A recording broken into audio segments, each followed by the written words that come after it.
Purnamidam Purnat Purnamudachyate Purnasya Purnamadaya Purnameva Vashishyate. Om Shanti Shanti Shanti.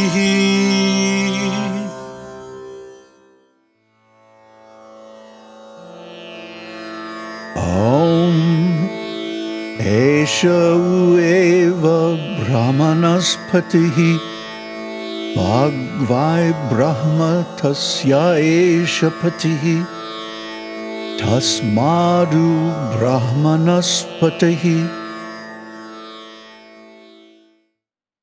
Mantra 21. This alone is also Brahmaṇaspati, Lord of the Yajus. Speech is indeed Brahman, Yajus, and this is its Lord. Therefore, this is also Brahmaṇaspati. Similarly, the self of the Yajuses. How? This alone is also Brahmaṇaspati. Speech is Brahman, or Yajus, which is a kind of speech. And this is its Lord, the Lord of that Yajus. Therefore, this is indeed Brahmaṇaspati, as before. How is it known that the words Brihati and Brahman mean the Rik and the Yajus respectively and nothing else? Because at the end of this topic, in the next paragraph, the word speech is used as coordinate with Saman. Speech is indeed Saman. Similarly, in the sentences, speech is indeed Brihati, and speech is indeed Brahman. The words Brihati and Brahman, which are coordinate with speech, ought to mean the Rik and the Yajus respectively. On the principle of the residuum, also this is correct. When the Saman is mentioned, the Rik and the Yajus alone remain. Another reason is that they are both forms of speech. The Rik and the Yajus are particular kinds of speech. Hence, they can well be coordinated with speech. Moreover, unless they are taken in that sense, there will be no difference between the two terms of each sentence. In the next two paragraphs, Saman and Udgita clearly denote specific objects. Similarly, the words Brihati and Brahman ought to denote specific objects. Otherwise, not conveying any specific object, they would be useless. And if that specific object be mere speech, both sentences would be tautological. And lastly, the words Rik, Yajus, Saman, and Udgita occur in the Vedas in the order here indicated. Om Esha tu eva Sama Bhagvaisa Amaishaha Satchamascheti Tatsamna Samatvam Yadveda Samaplushina Samomashakena Samonagena Sama Ebhishtribhir Lokaihi Samonena Sarvena Tasmadveva Sama Ashnute Samna Sayujyang Salokatang Ya Evam Etat Sama Veda. Mantra 22. This alone is also Saman. Speech is indeed Sa, and this is Ama. Because it is Sa, speech, and Ama, vital force, therefore Saman is so called. Or because it is equal to a white ant, equal to a mosquito, equal to an elephant, equal to these three worlds, equal to this universe. Therefore this is also Saman. He who knows this Saman, vital force, to be such, attains union with it, or lives in the same world as it. This alone is also Saman. How? This is being explained. Speech is indeed Sā. Whatever is denoted by feminine words is speech, for the pronoun Sā, she, refers to all objects denoted by them. Similarly, this vital force is Ama. The word Ama refers to all objects denoted by masculine words. For another Shruti says, "How do you get my masculine names?" He should reply, "Through the vital force." And how my feminine names? Through speech. Kaushitaki Brahmana 1:7. So this word Saman denotes speech and the vital force. Again, the word Saman denotes a chant consisting only of a combination of tones, etc., that are produced by the vital force. Hence, there is nothing called Saman except the vital force and speech, for the tones, syllables, etc., are produced by the vital force and depend on it. This vital force alone is also Saman, because what is generally known as Saman is a combination of speech and the vital force, Sa and Ama. Therefore, Saman, the chant consisting of a combination of tones, etc., is so called, well known in the world. Or because it is equal in all those respects to be presently mentioned, therefore this is also Saman. This is the construction. The word or is gathered on the strength of the alternative reason indicated for the derivation of the word Saman. In what respects is the vital force equal? This is being answered. Equal to the body of a white ant, equal to the body of a mosquito, equal to the body of an elephant, equal to these three worlds, that is, the body of Viraj, equal to this universe, that is, the form of Hiranyagarbha. The vital force is equal to all these bodies, such as that of the white ant, in the sense that it is present in its entirety in them, as the essential characteristics of a cow, gotva, are present in each individual cow. It cannot be merely of the size of these bodies, for it is formless and all-pervading. Nor does the equality mean just filling up those bodies by contraction or expansion, like lamplight in a jar, a mansion, etc.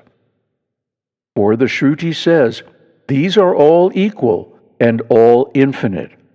Mantra 1.5.13. And there is nothing inconsistent in an all-pervading principle assuming in different bodies their particular size. He who knows this Saman, that is, the vital force called Saman because of its equality, whose glories are revealed by the Vedas, to be such, gets this result, attains union with it, identification with the same body and organs as the vital force, or lives in the same world as it, according to the difference in meditation. This is meant to be the result of meditation, continued till identity with the vital force is established. Namaste. So these are the deepest secrets, the names of the Vedas, the male and female words, coming from Sa and Ama. In fact, to this day, Ama means mother in Tamil. So all these secrets, you can always tell when we're giving the deepest secrets, because the number of views goes way down. People can't hear this stuff. Or if they hear it, they don't give it much value. But actually, in these mantras is being given the greatest secrets and the greatest keys to enlightenment. Why are the Vedas named as they are? Rik, Sama, and so on. This is being explained. Isn't that something any intelligent person wants to know? But yet, the so-called intelligent people stay away in droves. You know, I always thought in the beginning of this channel, because I had made a determination not to compromise with popular taste, but to talk straight across at my level of understanding, hoping that it would attract people of similar depth of insight and intelligence. But what happened is like just the opposite. As we have gone from the more introductory topics in spiritual life to the highest,